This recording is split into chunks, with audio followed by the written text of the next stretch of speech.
In an examination, a student scores 5 marks for every correct answer and loses 2 marks for every wrong answer. If he attempts in all 80 questions and secures 204 marks, what is the number of questions he attempted correctly? So correct పెడితే 5 marks వస్తాయి, wrong పెడితే 2 marks పోతాయంట. అయితే మొత్తం 80 questions, అన్ని 80 questions attempt చేశాడు, 204 marks వచ్చినాయి. Correct పెట్టిన questions ఎన్ని అని చెప్పి క్వశ్చన్ అడిగారు, రైట్. సో 80 క్వశ్చన్స్ అన్ని కరెక్ట్ పెడితే ఒక్కొక్క కరెక్ట్ క్వశ్చన్కి 5 మార్క్స్ కాబట్టి 80 ఇంటూ 5 మొత్తం ఎంత రావాలి, 400 రావాలి. కానీ ఎన్ని వచ్చినాయి, 204 వచ్చినాయి.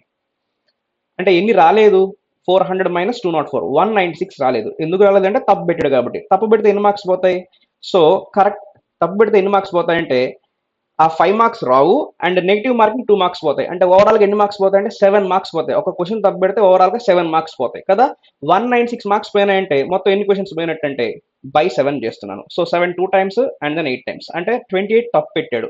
80లో 28 తప్పు పెట్టాడంటే ఎన్ని కరెక్ట్ పెట్టినట్టంటే 52 కరెక్ట్ పెట్టినట్టు, విచ్ ఈస్ 4th ఆప్షన్.